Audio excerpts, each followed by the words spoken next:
페스티벌 사이트는 전 세계에서 위에 천장 뚫려있는 야외 페스티벌 중에 제일 넓어요. 그리고 내년에 더 넓어진대요. 수용 인원을 7,000명 늘렸다는 거는 스테이지를 더 만들고 캠핑존을 더 만든다는 뜻이거든요. 전 2번 갔는데 아직도 못 가본 곳이 너무 많아요. 여기가 00년대에 생긴 이제 파크 스테이지 구역. 이 사이트에 들어가면 이렇게 360도 카메라로 이제 보여주고 있어요. 여기 가보면 뭐 대충 이제 이런 분위기다라는 걸 볼 수 있어가지고 뭐 의무대 인포메이션, 뭐 ATM 뭐 있을 거 다 있는데 ATM은 일단 수수료도 있고 그래가지고 뭐 잘 안 쓰시는 것 같고요. 라커 같은 경우는 이제 쓰시는 경우는 이제 그 페스티벌 사이트 들어가자마자 캐리어 맡기는 경우, 그게 좀 되게 저 라커까지 가는 게 좀 고난의 길이긴 한데 뭐 부득이한 경우에 어쩔 수 없겠죠. 뭐 그런 것들이 있어요. 라커 같은 경우는 수요일 오전부터 월요일 정오까지 하고요. 꼭 이제 월요일 날 이제 술 먹고 늦게 일어나가지고 이제 막 라커 직원들 어디 갔냐고 하는 사람도 있는데 이 사람들은 이제 자비가 없습니다. 자기 시간 되면 퇴근을 합니다. 글래스턴베리는 이제 물을 아끼자 뭐 이런 캠페인 같은 거 많이 하기 때문에 저기서 이 텀블러 같은 거 들고 다니면서 일회용품 쓰지 말고 여기서 물 받아 먹자 이런 걸 해요. 그래서 뭐 티켓 사고 하다 보면 이제 텀블러 구매하라고 하거든요. 뭐 들고 가면 저기서 이제 물을 뭐 따라줘요. 대부분 이제 물은 저런 데서 이제 떠서 먹고요. 자기 텐트 근처에서 물 구할 데가 없는 경우가 많아요. 사람들이 아침마다 양동이를 이고지고 가가지고 물을 뜨고 있는데 물이 쫄쫄쫄 나와요. 뭐 영국에서 그렇게 의료에 대한 뭐 품질이나 이런 걸 기대를 안 하시는 게 좋고요. 샤워실 같은 경우에는 뭐 이제 키즈필드도 하나 있고 뭐 그린피스에도 이제 있는데 그린피스 샤워실 같은 경우에는 뭐 30초 내로 샤워기 뭐 이런 캠페인을 해요. 샤워 빨리 해서 물 아끼자 이런 그런 것도 하고 뭐 월십변 TP 같은 경우에는 샤워실 이제 뭐 잘 되어 있고요. 그냥 시간만 맞춰서 가면 온수 따뜻하게 잘 나오고요. 요즘에는 뭐 샤워실에 다 온수 같은 거 잘 나오는 것 같은데 샤워실도 진입 자체가 힘듭니다. 오픈 시간이 있고요. 사람들이 줄을 서 있고 보통 샤워실 가는 사람 정말 독하게 아침에 새벽까지 놀고 2시간 자고 일어나서 샤워실 가고 이런 사람들이 많이 있더라고요. 여자분들 이제 드라이 샴푸로 대충 이렇게 하고 그리고 한국에서 이제 가시는 분들은 클렌징 티슈 많이 사가요. 그래서 이제 닦고 자고 여기서 일단 물로 세수하는 거 자체가 힘들거든요. 화장실에 물 나오는 데가 없어요. 여기 그 찍자면 그 알코올 냄새 나는 손 닦는 거 있잖아요. 그게 끝이에요. 화장실에조차 물이 없어요. 화장실도 물이 나오는 화장실이 있고 안 나오는 화장실이 있고 화장실이 대부분 이렇게 생겼어요. 여기에서 뭐 서서 오줌을 싸던 이제 그 쭈그리 안에서 푸드식으로 이제 볼일을 보던 하면서 옆 사람과 담소를 나눌 수 있습니다. 그리고 한국 페스티벌에서 볼 수 있는 그 칸으로 되어 있는 임시 화장실 있잖아요.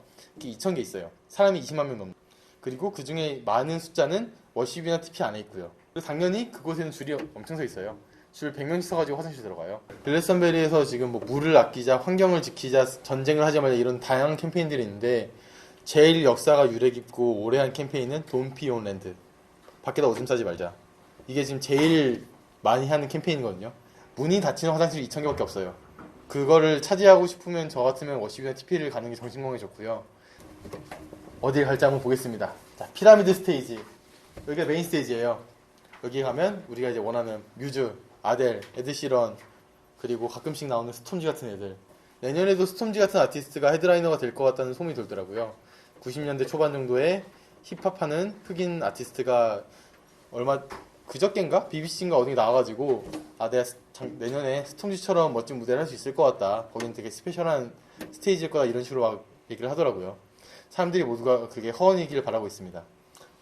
그리고 뭐 아더 스테이지에 가면 여기 가면 이제 뭐 낮에는 리암 갤러거라든가 코다라인 뭐 이런 밴드들이 이제 공연을 하고 밤 되면 디스클로저나 케미컬 브라더스 같은 그런 팀들이 많이 공연을 해요. 웨스트홀츠 스테이지 가면 울란바토르에서 온 몽골 전통음악 이런 걸 하다가 밤이 되면 잭슨 파이브라든가 자넬몬이라든가 그런 좀 팝스타 아니면 뭐 블루스나 뭐 재즈의 거장 뭐 그런 느낌의 아티스트들이 많이 공연을 하고요.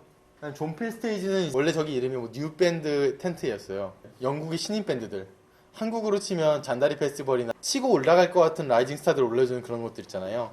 그런 애들이 여기 많이 나오고 한 10년, 20년 전에 존필 스테이지의 낮 시간 공연 때를 보면 스테이지나 아더 스테이지에서 공연하는 팀들이 엄청 많습니다.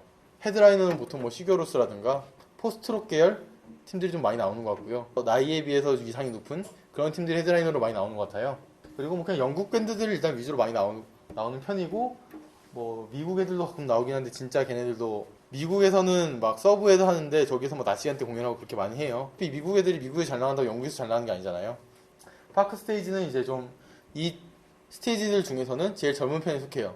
스테이지가 만들어진 지 얼마 안 됐고 요즘 록 장르들 약간 신스 들어가 있는 그런 장르들이 좀 많이 있기도 하고 일본 같은 홍콩, 태국 같은 아시아권 밴들도 많이 공연을 해요.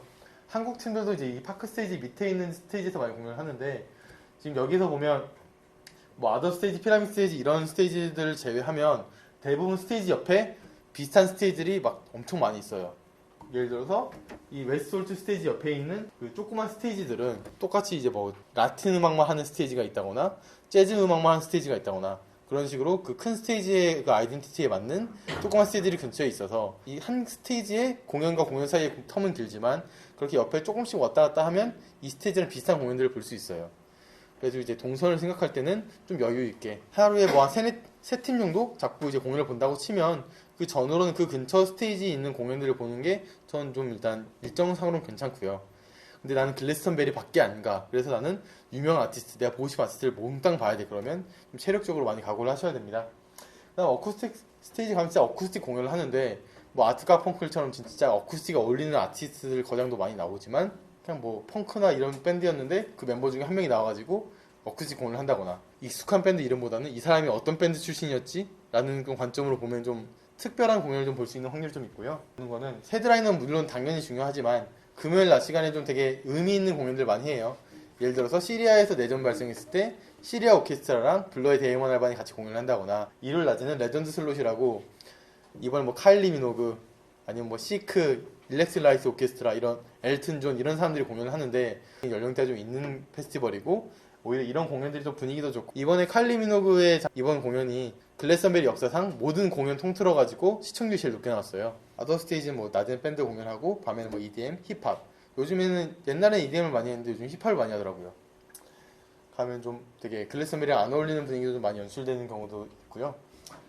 존필 스테이지는 아까 말씀드렸다시피 새로운 밴드들 많이 올라오는 편입니다.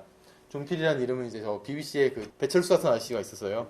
그 아저씨가 이제 죽은 다음에 그 이름 딴 거고요. 뭐 메인 스테이지라고 하는데 이쪽은 사실 한국 사람들 입장에서 별로 관심이 없어요.